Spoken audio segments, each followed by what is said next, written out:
Olá a todos e todas, boa tarde. Bem-vindos e bem-vindas à nossa Care to Dare Talk, em parceria com o Jornal Eco, a primeira de várias sobre comunicação e sustentabilidade. O meu nome é Sara Rego, manager da UI em Business Consulting e responsável pela área de comunicação para a sustentabilidade. Hoje iremos falar de um tema que tem sido debatido nos últimos tempos: o propósito da marca na base do sucesso de um modelo sustentável. Para esta conversa, tenho comigo três ilustres convidados de setores de atividades distintos para partilharem connosco a sua visão de propósito e sustentabilidade. Bernardo Augusto, responsável pelo impacto positivo da Leroy Merlin Portugal, Luís Amado, responsável pelo movimento B Corp em Portugal, e Ricardo Neto, presidente da Novo Verde da ERP Portugal. Gostaria de iniciar esta talk com uma frase que acredito que não seja totalmente desconhecida para vocês, dita pelo fundador de uma das marcas que facilmente reconhecemos pelo seu forte propósito e visão sustentável. Disse, na Patagónia, o lucro não é o nosso principal objetivo, porque o mestre Zen diria que os lucros acontecem quando fazemos tudo o resto bem. Se calhar direcionava esta pergunta ao Luís. Da sua experiência enquanto responsável pelo movimento B Corp em Portugal, movimento que certifica as empresas com elevados estándares de performance social, ambiental, transparência e responsabilidade, quão importante é agora para as organizações ter um propósito bem definido e alinhado às necessidades da sociedade e do meio ambiente? Obrigado, Sara. Obrigado pelo convite. É um gosto estar aqui e obrigado por essa pergunta tão inspiradora, que é um dos exemplos sempre do nosso movimento, mas que felizmente é cada vez mais seguido por várias empresas, porque isso começa a ser visto como um fator de competitividade.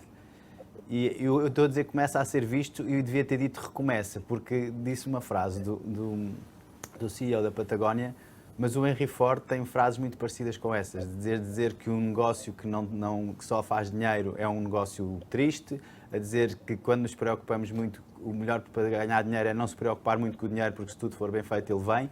E o Henry Ford não era assim se calhar tão zen e tão idealista, queria vender carros pretos a toda a gente, não é?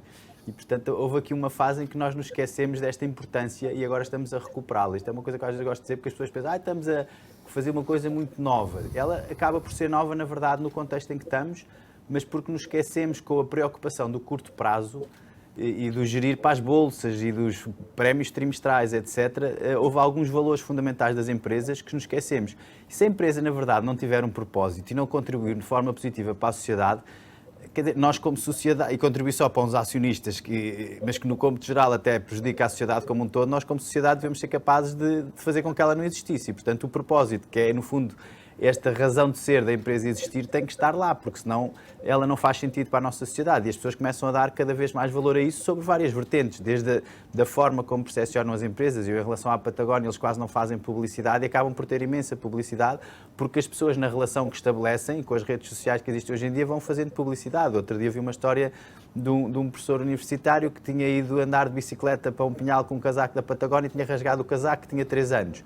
Foi à loja da Patagónia, consertaram-lhe o casaco e não lhe levaram nada. E ele foi para as redes sociais dizer, mas que obrigação é que eles tinham de fazer isto? Porquê é que fazem? Vamos lá pensar porque é que isto está a acontecer. E, portanto, tive ali, e como este caso, há muitos. Como tive uma conversa com alguém que me dizia de uma empresa de cervejas grande do nosso país, que me dizia, Luís, eu tenho o desafio de encontrar o propósito para estas pessoas, para as fazer vir trabalhar, sem que elas pensem que vêm embebedar a juventude. E, portanto, não só nos colaboradores, como da parte dos clientes, esta parte de haver um propósito claro e depois alinhado com as ações, porque estamos a falamos da Patagónia, e as ações, como eu estava a contar, estão alinhadas com este propósito, não é? Porque se fala muito e se faz pouco, às tantas não funciona, porque se percebe que não estamos a falar de propósito, estamos a falar da boca para fora. E, portanto, este propósito, para mim, é cada vez mais visto como a cola para tudo aquilo que se faz. Mas ele tem que ser percepcionado como cola e, portanto, tem que ser coerente no todo da empresa. E, para ser um bocadinho gerível, acaba por ter que se medir em termos do impacto que as empresas causam. E é isso que tentamos fazer no movimento B Corp, é dar às empresas ferramentas para que elas percebam se estão a atingir o seu propósito ou não. Porque também nas organizações, como na nossa vida, nós às vezes achamos que vamos fazer uma coisa e de repente, se não pararmos para pensar, se calhar estamos a fazer um bocadinho diferente e não estamos a ter o impacto que queremos. Portanto, é importante irmos medindo e aferindo se estamos ou não a fazer aquilo que exatamente queremos fazer de acordo com o nosso propósito. E eu costumo dizer, e já tive este desafio, de que o propósito não pode ter a ver com... Às vezes a tendência de dizer... o propósito da minha empresa é fazer dinheiro. Então és igual às outras todas. Não sou nada. Então descobre lá o que é que te distingue. E não é uma coisa que está na parede e que ninguém liga. Tem que ser uma coisa que, quando eu estou a tomar decisões no dia-a-dia, me faz pensar, ok, eu escolho A ou B. Não sei bem, olho para o meu propósito, então já sei. É A ou é B. E para as pessoas que saem de casa de manhã para ir trabalhar, pensarem, ok, eu quero ir para aquela e não para a outra, porque há uma coisa que me leva a querer fazer parte daquilo. Portanto, tem que ser muita força motriz das organizações. Obrigada, Luís. Ou seja, com base neste teu sabemos que o principal objetivo das empresas no modelo económico atual é gerar lucro. Se calhar direcionava esta para o Bernardo, pelo teu background e vasta experiência no mundo dos negócios, agora mais próximo dos bens de consumo, como é que equilibramos propósito e lucro? No caminho para a sustentabilidade, é possível crescer sem impacto negativo para os nossos recursos, planeta? Bem, boa tarde, antes de mais, e obrigado pelo convite, que me interessaram. De facto, as empresas vivem e estão confrontadas com aquilo que é uma clara alteração de paradigma relativamente à sustentabilidade. Por vários motivos, e nomeadamente tendo em conta as alterações daquilo que é o contexto geopolítico em que as nossas organizações atuam.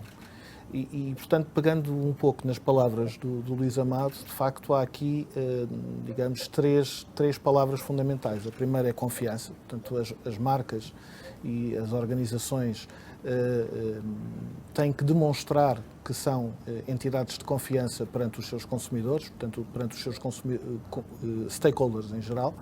Por outro lado, para além da confiança, elas têm que permitir ser coerentes em tudo aquilo que fazem. E, portanto, a coerência é aqui um valor fundamental. Por outro lado, têm que estar atentas àquilo que é a evolução da sua, enfim, de todo o contexto regulamentar, todo o contexto de enquadramento político que vivem. E, portanto, digamos que olhar para o lucro sem olhar para essas outras dimensões é, mais uma vez, cair, digamos assim, no habitual short-termism e não termos uma perspectiva de longo prazo que nos permite, exatamente, olhar para as outras dimensões de forma mais clara. Sara, posso dizer-lhe uma coisa? Que nós dizemos o objetivo é o lucro, mas o objetivo tem que ser, primeiro que tudo, existir. Porque se não existirem, não vai sequer existir lucro. E, portanto, aí a sustentabilidade é exatamente esse, o ponto que toca, é se eu existir. E, portanto, quer para fazer o que quer que seja, e para não cairmos nunca em nenhum dos extremos, porque às vezes depois pensa-se, quem pensa muito em sustentabilidade não pensa no lucro. Não. Tem que pensar que pelo menos existir tem que existir, porque senão não vai criar impacto nem vai ser sustentável. Portanto, é preciso que as empresas pensem que para ter lucro têm que existir. E se não cumprirem, como o Bernardo está a dizer, com uma série de requisitos, começa a pressão a ser cada vez maior, o lucro pode estar lá, mas vão-lhes fechar as portas, porque não cumpriram com as outras coisas. Muito obrigada, Bernardo, e obrigada, Luís. Pegando nas vossas palavras e também salientando a confiança que é preciso também para existirem tanto dos colaboradores como dos consumidores, eu diria que estamos numa fase de maior ceticismo por parte destes stakeholders, né? Consumidores e colaboradores, face à ética ou à ausência dela das empresas. Temos assistido a vários casos de práticas de greenwashing que têm vindo a público, o que descredibiliza a imagem e o valor da marca. Ricardo, neste caso, a Novo Verde, devido ao âmbito da sua atuação, imagino que deva ter alguns desafios em afirmar o seu propósito e ser reconhecida como tal. Ou seja, não terá tanta visibilidade para o público em geral. Como fazer com que o propósito de uma organização seja mais do que reconhecido, ou seja vivido, experienciado e não caia, digamos, em saco roto? Bom, boa tarde. Em primeiro lugar, muito obrigado pelo convite para estar aqui, o que faço com todo o gosto. Bom, nos tempos que correm não é fácil. Não é efetivamente muito fácil manter-nos à tona, conseguir essa confiança junto dos consumidores. Naquilo que nós fazemos enquanto Novo Verde, na verdade, atuamos por conta de fabricantes, de importadores, de produtores, e temos que ter cuidados ainda mais redobrados. Porque atuando, sendo nós responsáveis por uma das fases da sustentabilidade, que é a parte dos resíduos, sustentabilidade, obviamente, que envolve muitas matérias. Eu estou nessa matéria mais que tem a ver com resíduo, e assumindo nós a responsabilidade pelos resíduos de alguns produtores, de alguns fabricantes em fim de vida, e tendo nós responsabilidades também ao nível da sensibilização e educação públicas para fazer com que esses mesmos fabricantes consigam atingir as metas a que estamos obrigados, obviamente que temos que ter não só cuidado com a marca que representamos e que estamos a criar desde há 5 ou 6 anos, mas também considerar que essa marca tem o peso, por assim dizer, de muitas outras, e em matéria de resíduos é muitas vezes a face de muitas outras marcas. Portanto, no momento em que vivemos, em que qualquer deslize nas redes sociais é um problema, temos assistido a isso no dia a dia, há que ter muitíssimo cuidado com as mensagens que passamos, há que ser muito claros nas mensagens que passamos e estar também muito seguros do que dizemos e transmiti-lo com toda a segurança e, como o Bernardo diz, com toda a confiança. Obrigada, Ricardo. Ou seja, tocou aqui um ponto muito importante. Comentava só as palavras do Ricardo.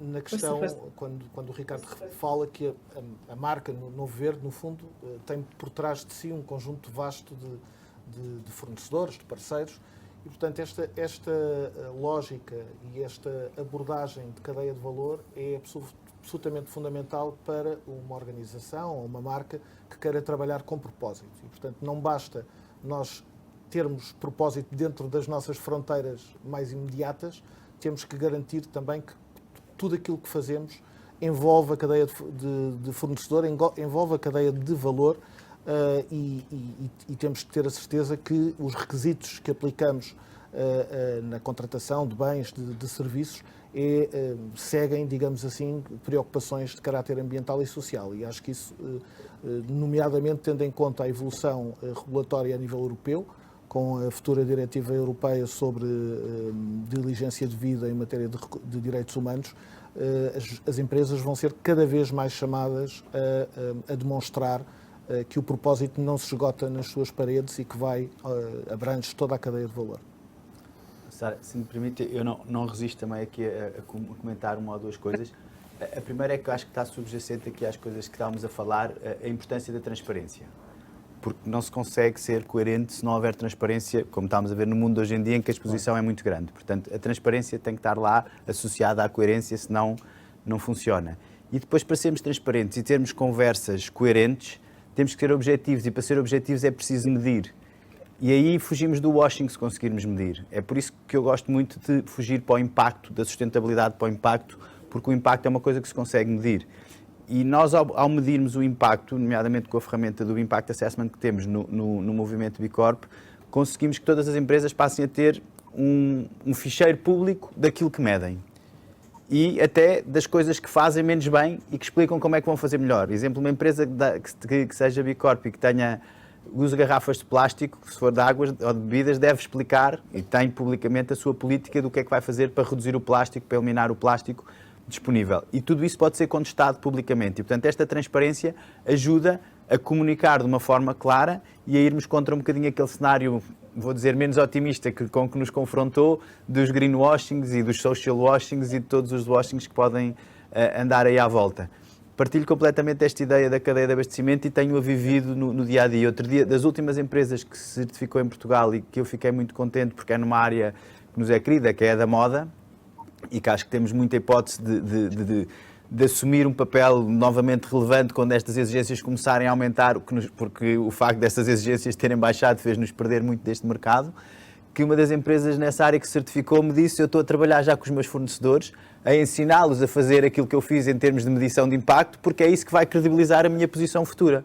Porque senão eu fico com pés de barro, porque estou a dizer que estou a comercializar uma coisa, mas a seguir quando forem atrás vão perceber que não existe aqui a coerência e a transparência que eu estou aqui a argumentar.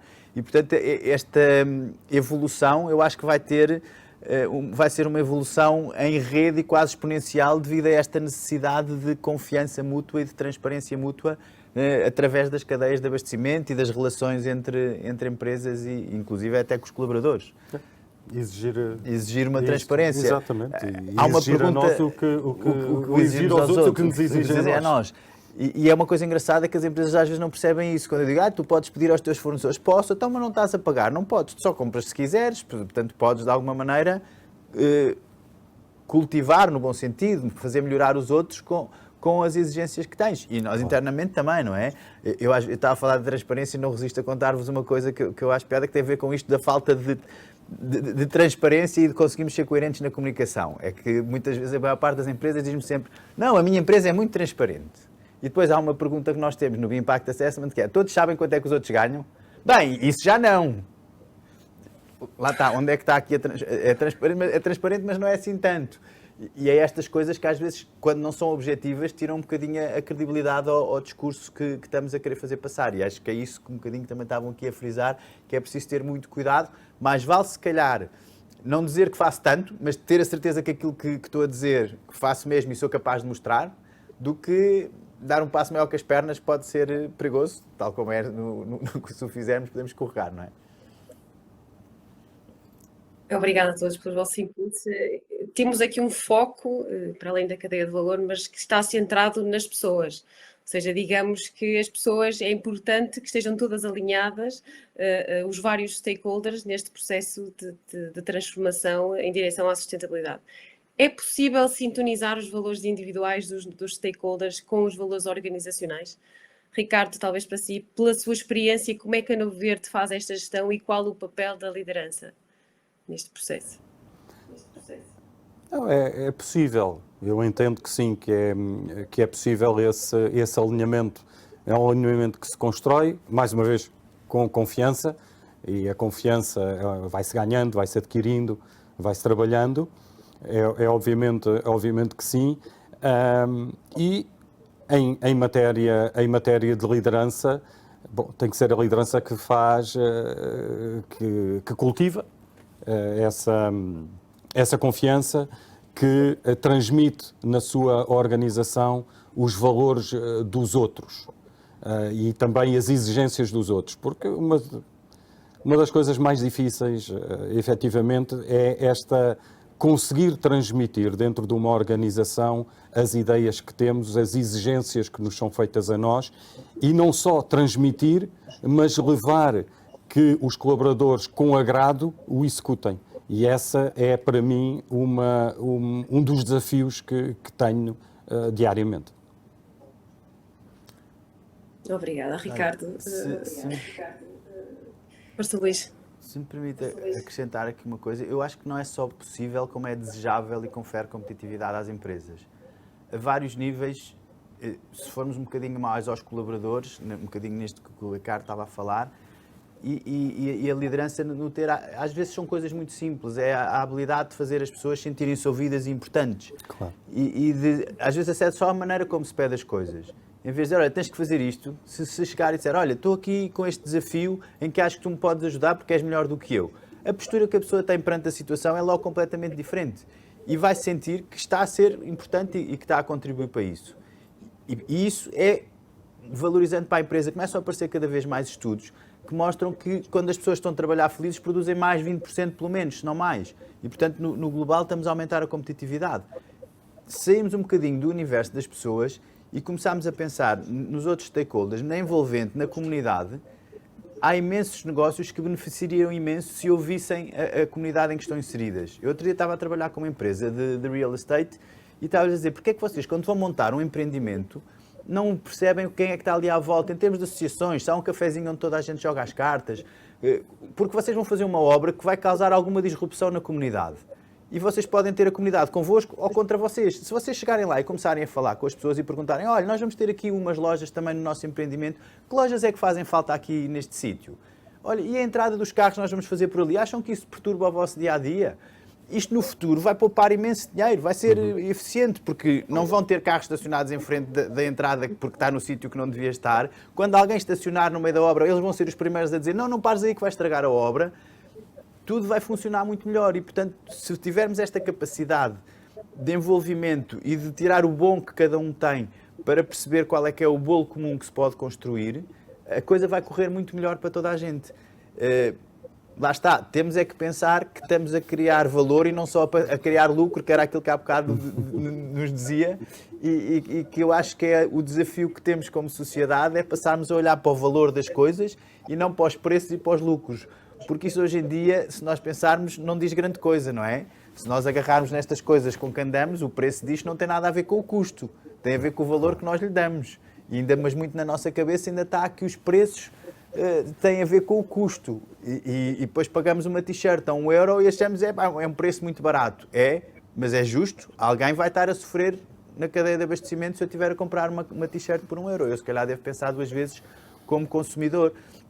E é também uma coisa que eu costumo deixar como desafio, que é muitas vezes, os gestores têm que resolver isso, eu não tenho capacidade de fazer. Não, nós todos, como consumidores, pagamos os ordenados das empresas a quem compramos. E, portanto, se acharmos que elas não se estão a portar bem, podemos tentar fazer com que elas tenham menos sucesso e, eventualmente, até desapareçam. Agora, estamos preparados para isso? Estamos preparados para fazer essas escolhas e não comprar 3, 4 t-shirts a €1 de uma cor diferente cada uma na Zara e comprar uma na Patagónia, por exemplo, ou noutro sítio qualquer que eu sei de onde é que vem e que pagou o preço justo por ela? Estamos dispostos a passar a discutir o que é um preço justo e não que é o melhor preço para mim porque interessa-me é pagar menos, com os nossos fornecedores, com os nossos colaboradores, etc.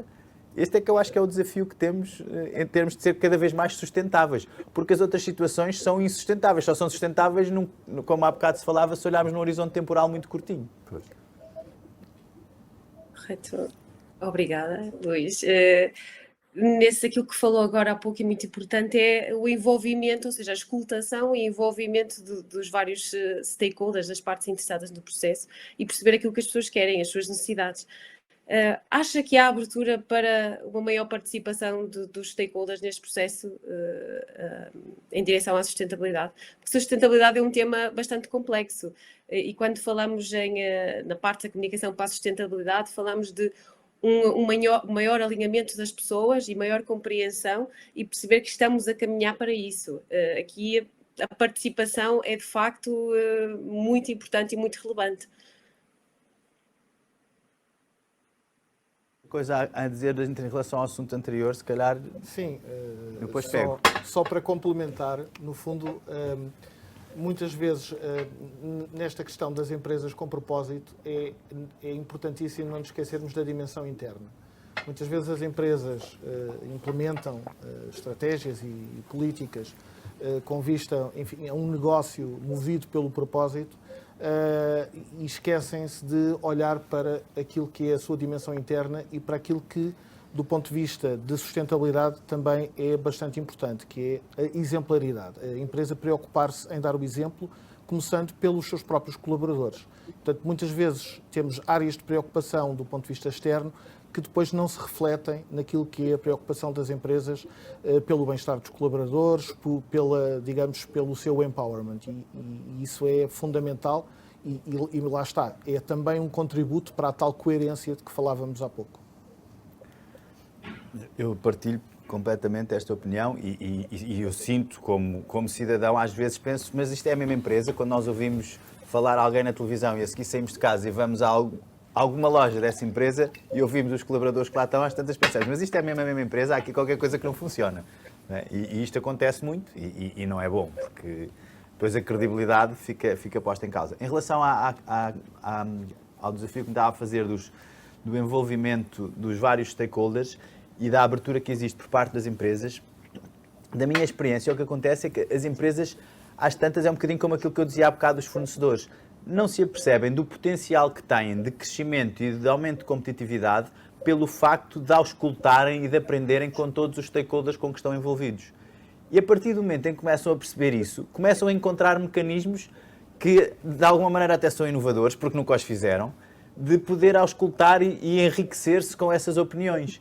Eu tenho tido trabalho com algumas empresas que uma das coisas que aparece como desafio é fazer o mapeamento dos stakeholders e perceber quais são os mais relevantes e qual é que é a materialidade de cada uma das interações, ou porque há algumas empresas para que são os colaboradores mais importantes, para outras poderá ser o ambiente, etc. E a partir do momento em que isso está identificado, depois como é que eu vou auscultar e porque começam a perceber, eu vou conseguir ter imensa informação relevante daqui. E depois é encontrar ferramentas diferentes. Mas já tive organizações que elas próprias a seguir disseram, Luís, já temos aqui a ideia, mas olha que há uns em que eu vou convidar para virem cá uma reunião de 6 em 6 meses, conversar connosco sobre um tema que nós achamos que é importante ou sobre a estratégia da empresa, porque é aí que eles nos vão dar inputs. Se calhar aos fornecedores nós vamos lançar um inquérito para perceber o que é que estamos a fazer bem e o que é que estamos a fazer mal. E aos clientes vamos organizar sessões de brainstorming e começam a adaptar até o formato à tipologia dos stakeholders com quem estão relacionados. Mas a resposta assim clara, e se fosse só numa palavra em relação à pergunta que me fazia, era sim, existe esta abertura, desde que isso seja a partir do momento em que é percebido como uma mais-valia e não como um fardo, tenho que ter um livro de reclamações, tenho que ter aqui um inquérito de satisfação de clientes. Enquanto for isso, vai ser muito difícil. A partir do momento em que se for percepcionado como uma vantagem competitiva, porque eu assim vou conseguir desenhar melhores produtos, vou conseguir ser mais eficiente na comunicação que vou ter com os meus fornecedores e com os meus clientes, e com isso vou poupar recursos, a partir daí sim, essa abertura existe e é moldada até de uma forma inovadora e cada vez mais eficiente por parte das organizações. Obrigada, Luís. Ricardo, eu não sei se pela sua experiência na Novo Verde, como é que fazem este envolvimento com as partes interessadas? Há pouco falou da cadeia de valor e aquilo que fazem com os parceiros. Bom, vamos lá ver, é um envolvimento diário. Em primeiro lugar, os principais parceiros, nós conhecemos-los. E conhecemos-los muito bem, estamos perfeitamente integrados com esses principais parceiros, tanto na Novo Verde como na ERP. Conhecemos as suas políticas já há alguns anos e tentamos, obviamente, que integrar dentro daquilo, e nós estamos num quadro regulatório muito apertado, enquanto Novo Verde e aqui em Portugal. Mas dentro daquilo que a regulação nos permite, obviamente que tentamos sempre enquadrar e envolver os parceiros, aqueles que acreditam em nós para o destino final dos seus produtos e das suas embalagens. Portanto, há uma grande interação e também com os outros stakeholders. Vamos ver, a Novo Verde, até agora eu só comentei fabricantes, importadores, enfim, produtores, mas depois temos todo o outro lado, todos os recicladores, todos os sistemas de gestão de resíduos urbanos, os seguros, e, portanto, estes inquéritos que referiu o Luís é uma coisa que a Novo Verde leva muito a sério, fazemos já desde o início, portanto, estamos a operar desde 2016, a Novo Verde só tem 5 anos, a ERP que tem mais alguns anos, absorvemos muito também do que era o conhecimento, obviamente, e temos aqui muita sinergia com a ERP Portugal, mas desde o início que entendemos, nomeadamente estes inquéritos, que na minha ótica não são tão destinados àqueles parceiros com quem temos, pela sua natureza, mais contactos, porque esses nós conhecemos, os outros acabamos por ter o seu feedback através destes inquéritos, que mesmo que esse feedback seja negativo, é para mim e na minha ótica uma oportunidade. Não é aquela, como o Luís bem referiu, é um problema, tenho que fazer um inquérito, já sei o que é que aí vem, sei que aquilo não correu bem, é irrelevante, não correu bem, o que importa é não repetir, porque o não correr bem faz parte do processo. É a vida, faz parte, e portanto não é vergonha nenhuma, vergonha é voltar a repetir 2 e 3 vezes o mesmo erro. E esse inquérito serve depois para nós irmos para casa, pensarmos e melhorarmos. Portanto, há um grande envolvimento com todos, no caso da Novo Verde. Ou seja, digamos, a tal transparência e honestidade que deve existir. Eu diria que se há essa consciência, porque é que não há mais ação?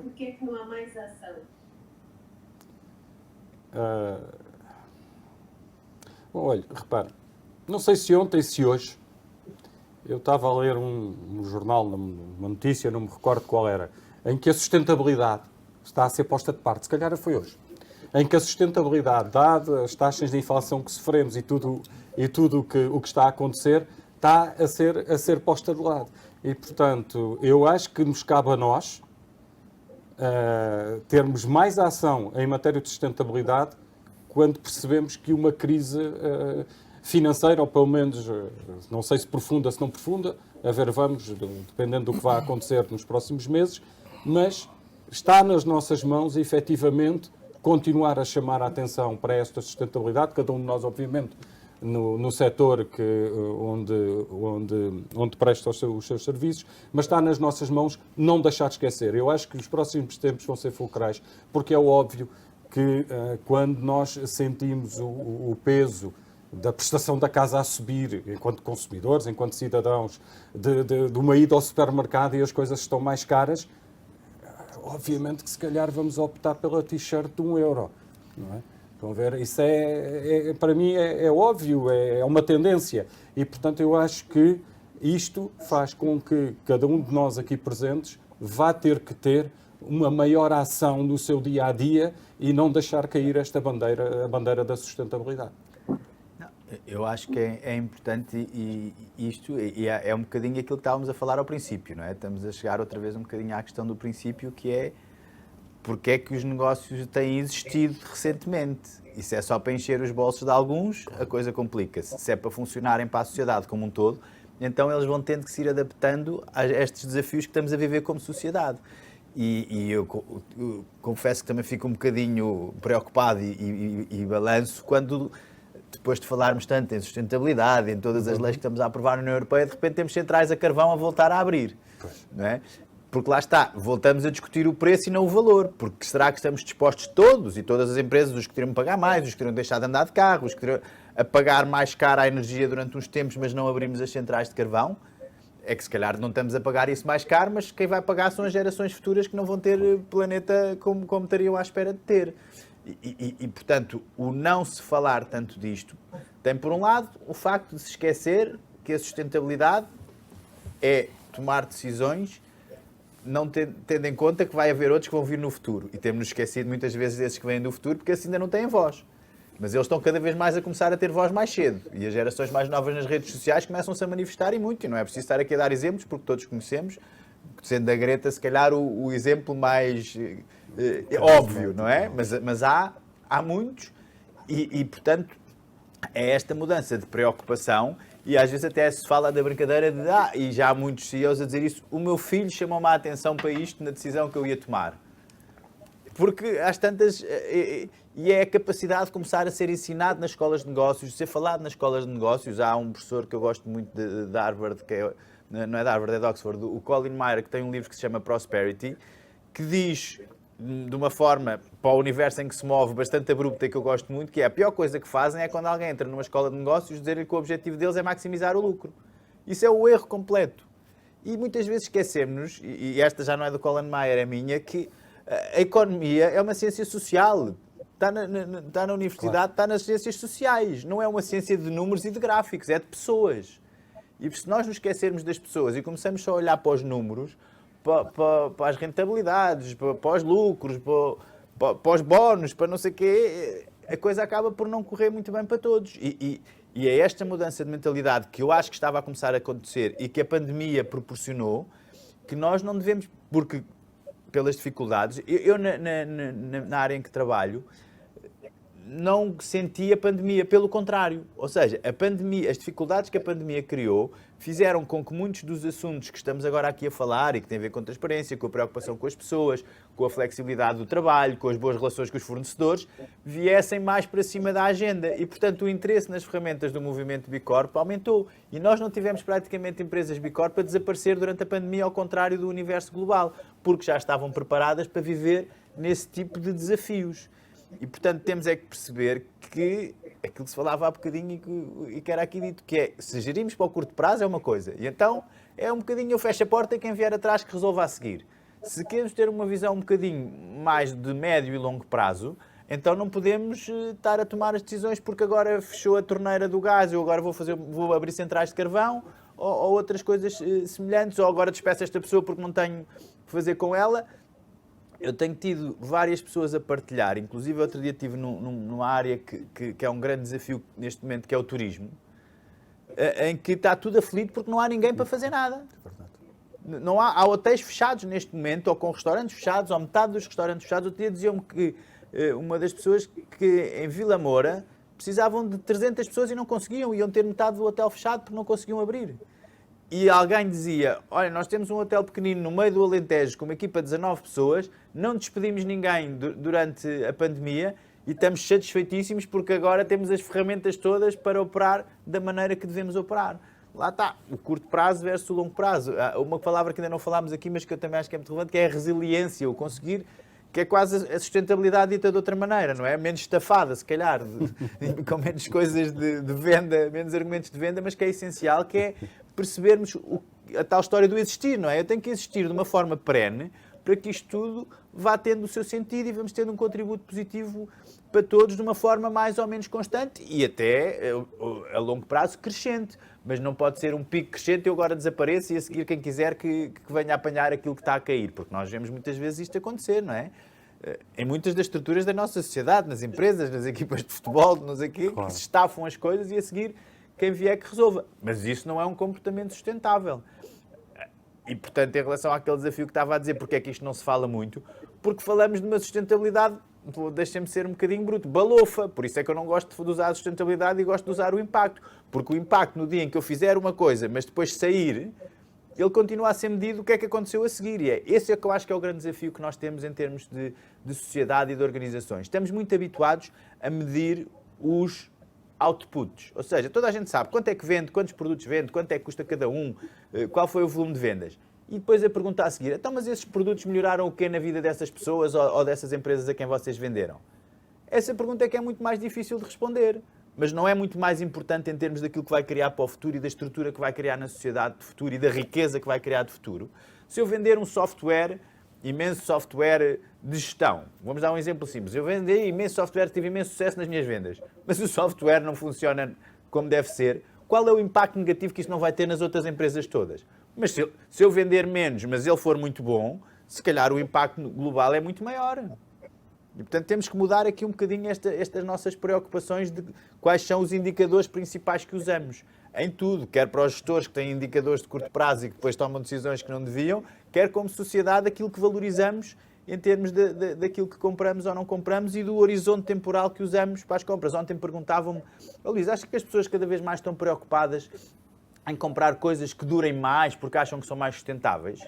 E eu disse, acho que sim, mas porquê? Porque nós não temos mecanismos que permitam que nós façamos a reutilização das coisas de uma forma harmoniosa sem estarmos a criar impactos negativos.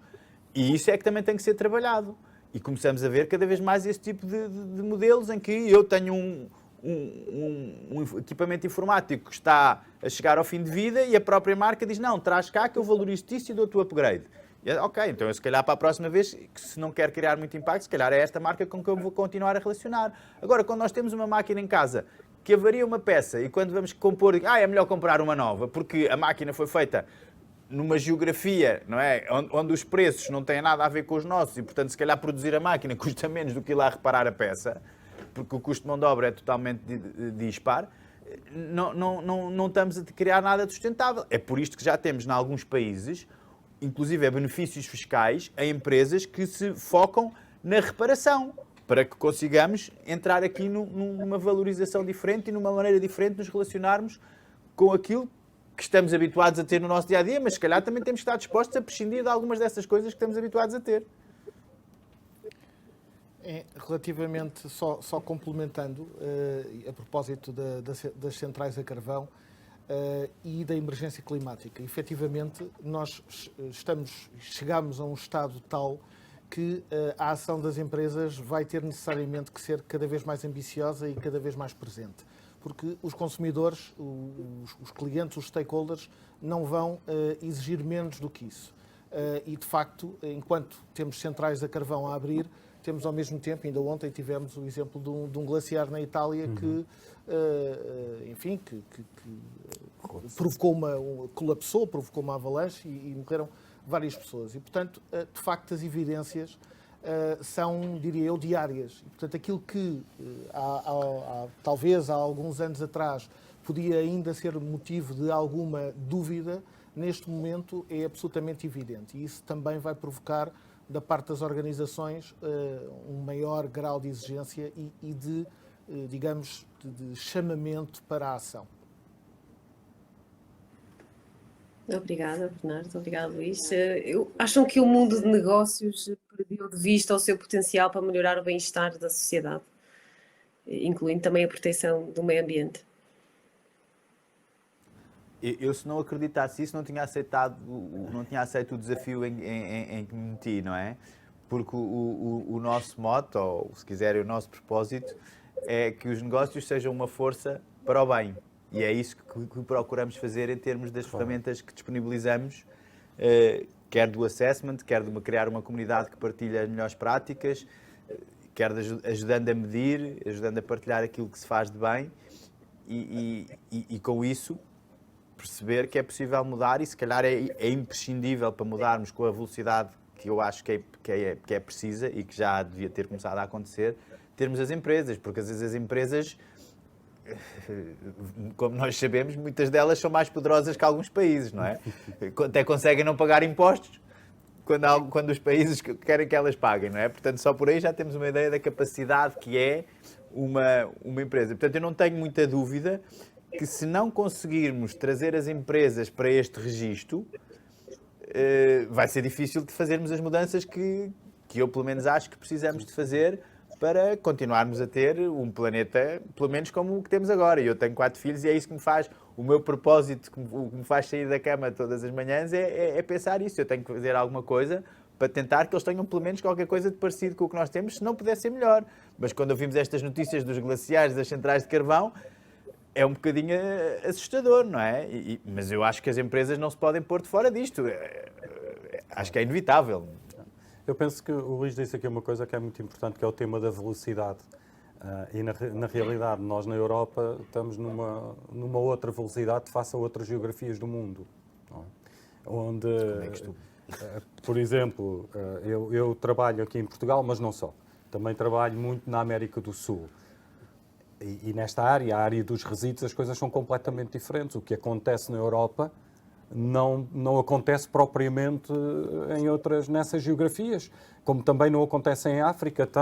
Eu diria, estão uns passos atrás de nós. É óbvio que também olham para nós muitas vezes como um farol, e eu acho que isso é uma da grande importância que a Europa tem no mundo. É efetivamente um farol e tentam seguir um pouco o que a Europa faz. Mas é só um pouco, porque na verdade, quando o que a Europa faz acaba por começar a afetar o lucro, as coisas aí já param um pouco para pensar. Aliás, a discussão e todos os comentários que o Luís tem feito são nesse sentido. Mas tem muito a ver com a geografia. E eu, aqui, confesso-vos, quando estou nesses países, sinto muito bem em ser europeu, poder partilhar essas experiências e contribuir, por muito pouco que seja, para mostrar o que fazemos e como é que eles, eventualmente, adaptando, como dizem os brasileiros, tropicalizando, como é que eles podem fazer para tentar ganhar alguma velocidade e aproximarem-se um bocadinho daquilo que nós já temos. Somos muito críticos daquilo que temos, mas quando olhamos para outras geografias percebemos o quão avançados estamos face a essas geografias. Sim, nós sentimos isso, e o Bernardo há bocado estava a falar, em todas as regulamentações europeias que começam a aparecer, nas consultas públicas, etc., que vamos muito à frente, não precisamos de ir para aí, podemos ir para os Estados Unidos. Sim. O movimento Bicorp teve origem nos Estados Unidos e nós, como Europa, ainda outro dia nos juntámos e dissemos, desculpem lá, nós temos que dar aqui um empurrão a isto, porque senão isto deixa de ser competitivo na Europa. Porque as exigências na Europa vão ser acima, em algumas áreas, ou vão estar desajustadas, com o que seja o baseline que vem dos Estados Unidos, que já começou bem, mas que entretanto não acompanhou, porque nós, como sociedade, estamos a ser mais exigentes. Claro. Até porque se calhar somos mais homogéneos, não é? Porque os Estados Unidos nas costas continuam a ser mais ou menos europeus, mas aquilo lá no meio é mais difícil de empurrar, não é? Portanto, conseguimos ter exigências superiores e, portanto, ser vistos como esse tal farol e estamos mesmo em termos de movimento a sentir isso, que é importante que isso apareça para que, até porque temos como postura empurrar sempre para a melhoria contínua, para que essa melhoria contínua não seja perdido o ritmo, claro, e que a Europa continue a marcar esse ritmo. E sinto, e também que se calhar não é alheio a estas decisões todas a nível europeu, que isso poderá ser um dos fatores de competitividade para a Europa, que a perdeu quando vamos passar a olhar só nos custos de produção, não é? Se formos para os custos de produção sem mais nada, sem exigências nenhumas, não é? Se não houver a tal política de fornecedores, e era por isso que eu estava a dizer que gostei muito de ter a empresa na área da moda certificada, porque na área da moda, textos, etc., nós perdemos muito a competitividade porque deixou de haver determinadas exigências e quando vamos só para os custos, perdemos. Mas se calhar quando se começar a pôr como valor em tudo aquilo que é produzido, outras coisas como a pegada de carbono que está por trás, que já existe hoje em dia. Eu tive numa conversa muito engraçada a semana passada, em que havia dos dois lados, havia fornecedores que ficavam muito tristes porque o cliente não lhe pedia a pegada, não dava valor a isso, e ele tinha trabalhado para isso e achava que aquilo lhe devia ser pedido, porque isso era um dos fatores de competitividade que ele tinha. E do outro lado, alguns clientes que diziam eu tenho que me pedir e ninguém me quer dar e não consigo encontrar fornecedores que tenham. Portanto, aqui neste encontro destas exigências, na tal rede que eu dizia há bocado, que vai sendo cada vez maior e que vai crescer de certeza por esta rede de relações que existe e que vai sendo nutrida e melhorada com as experiências diversas, que a Europa se calhar pode criar uma competitividade nova, digamos assim, ou uma forma de se diferenciar perante o resto do mundo, quando estas exigências começarem a ser cada vez mais uma realidade diferenciadora e valorizada devidamente. Não é? E em todas as geografias. E em todas as geografias. Mas porque nós sabemos que a preocupação está lá, não é? Nós olhamos para o que acontece noutras geografias, China, etc. Eles também fazem muita coisa para se tornar mais, agora vou usar uma frase que eu não gosto, mais verdes, mais sustentáveis, etc. Mas depois o grosso da competitividade não vem por aí. Então nós, se calhar, temos que encontrar uma forma de nos diferenciar dessa maneira. Até próximos ciclos, não sei, porque eles depois podem ser tão rápidos ou mais rápidos do que nós. Isto é sempre o desafio de que, como nós assistimos, nem sempre o primeiro a chegar é o que depois se mantém e tem mais sucesso. Mas acho que neste momento podemos pensar que temos essa capacidade, como Europa, como um todo em termos europeus, de nos posicionarmos dessa forma.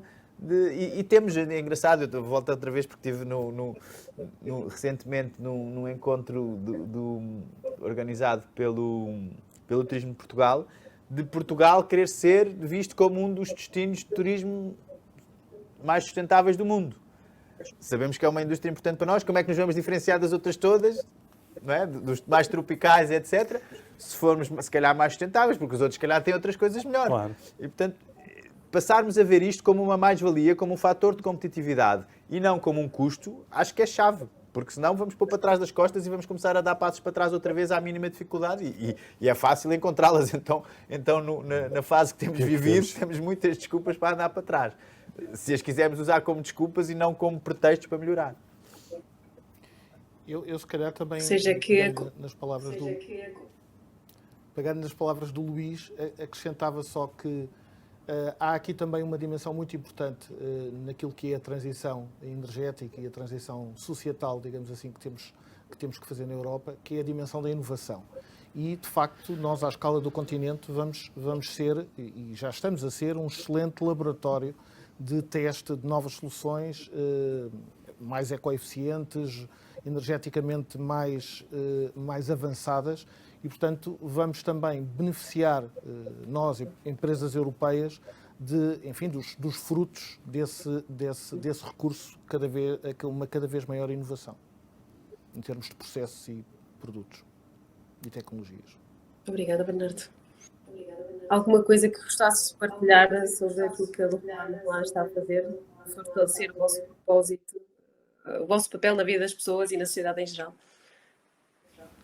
Nós, na Leroy Merlin, estamos a fazer uma forte aposta naquilo que é, digamos, o aspecto mais significativo da nossa atividade do ponto de vista ambiental, que é a pegada de carbono dos nossos produtos. E, portanto, estamos a investir em primeiro lugar, em soluções que nos permitem conhecer, ao nível do produto, qual é que é exatamente a pegada ambiental e carbónica do mesmo, de modo a que consigamos fazer, ao nível do sourcing e ao nível da escolha de fornecedores, as escolhas mais adequadas do ponto de vista ambiental e social. Portanto, estamos a trabalhar nessa frente e estamos naturalmente a trabalhar naquilo que o Luís já referiu, que é o impacto e a medição do impacto.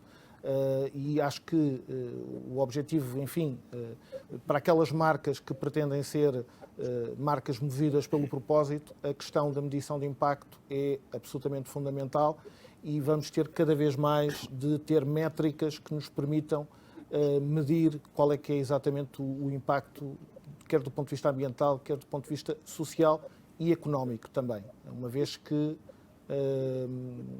a nossa empresa, por exemplo, o Leroy Merlin, temos 50 lojas a nível nacional e, portanto, cada uma dessas lojas tem um impacto económico e social ao nível das comunidades envolventes, ao nível dos concelhos onde estão localizadas e, portanto, estamos a investir, digamos, naquilo que são métricas de medição de impacto da nossa atividade.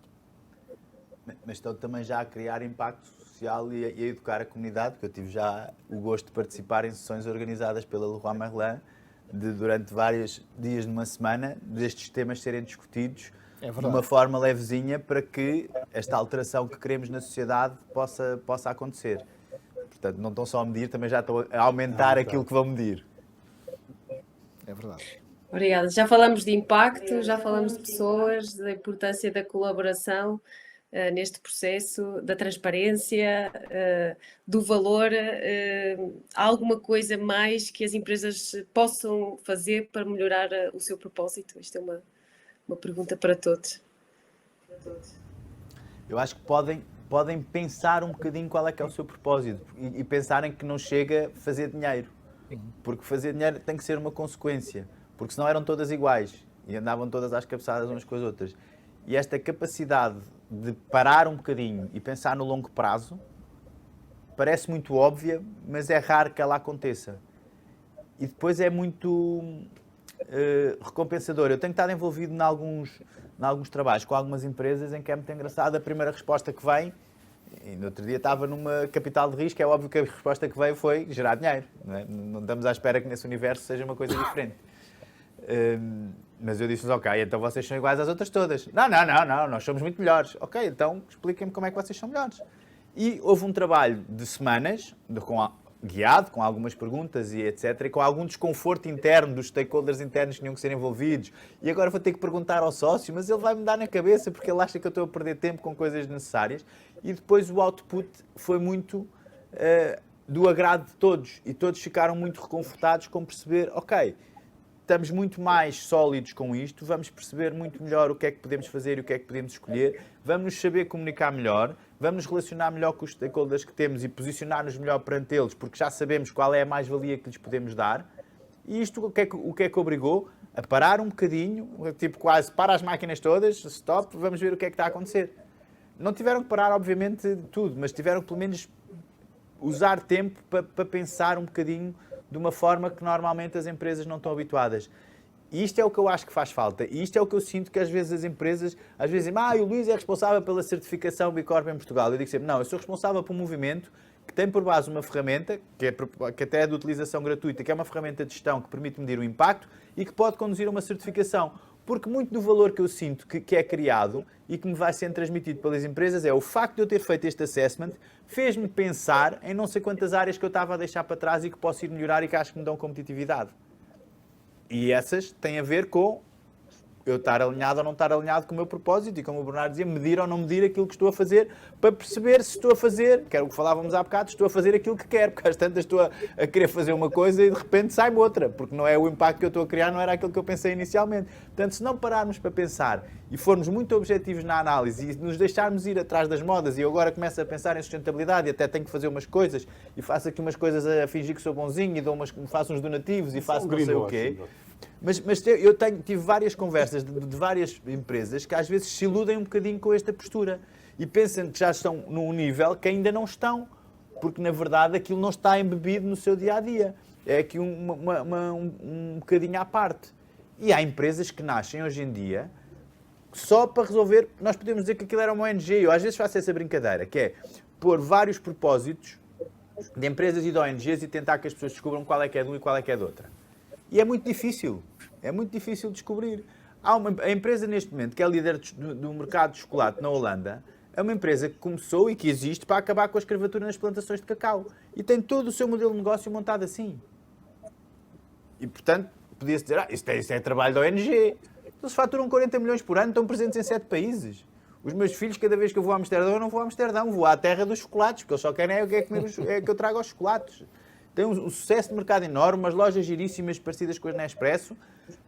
Montaram um modelo de negócio com base naquilo que as pessoas precisavam de ganhar e transparência que não existia de todo na cadeia de abastecimento.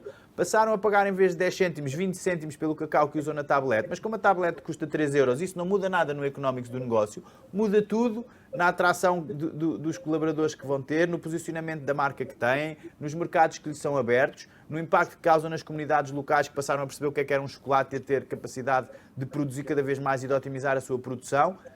Em tudo isso.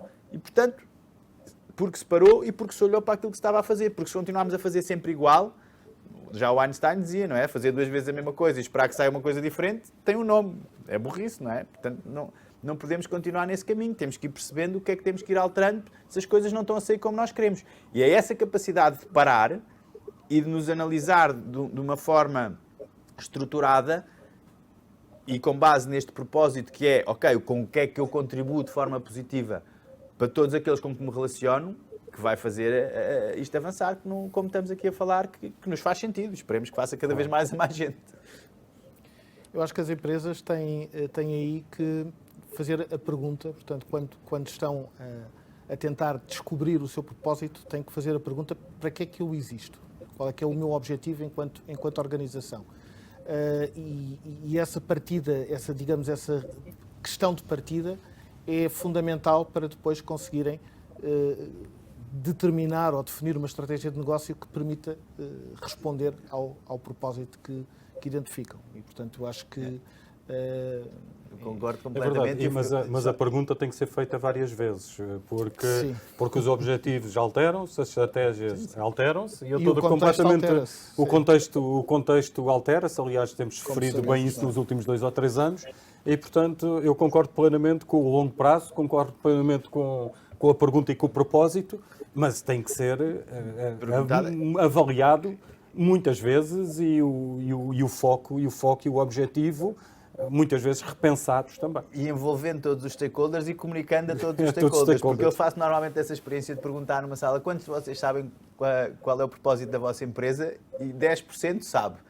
Mas nesses 10%, metade vai-me dizer o último objetivo que ouviu, que é o último objetivo de curto e médio prazo, não tem a ver com o propósito. Portanto, há muito trabalho a fazer nesse sentido. Concordo completamente com aquilo que empresarial, sem dúvida. Exatamente. E de serem coisas acionáveis, que é isso que estamos a falar, não é? De não ser a missão, porque às vezes a missão, toda a gente sabe a missão, mas a missão é uma coisa que está lá escrita na parede e que fica imutável e que não se discute muito. Mas eu concordo completamente com isso, do se ir repensando e ir marcando. Temos que repensar o mundo. Tem que ser vivido, não é? O propósito tem que ser vivido. Não se nós não mudarmos o nosso propósito, se o mundo mudou, não vamos vingar. Ou seja, que o propósito não é uma coisa estanque, mas algo que tem que ser mutável e adaptável às necessidades da sociedade e também do planeta que vivemos. Gostaria de agradecer a todos, dou por terminada esta nossa talk. Obrigada aos nossos excelentíssimos convidados, Bernardo, Luís e Ricardo, pela vossa tão rica partilha de experiências e insights, e a todos aqueles que assistiram a esta talk sobre o propósito da marca na base do sucesso de um modelo sustentável. Esta foi a primeira Care to Dare Talk, de um ciclo de conversas sobre comunicação e sustentabilidade. Voltaremos em setembro com mais uma talk e novos convidados sobre como comunicar sustentabilidade. Esperamos que tenham gostado e até breve.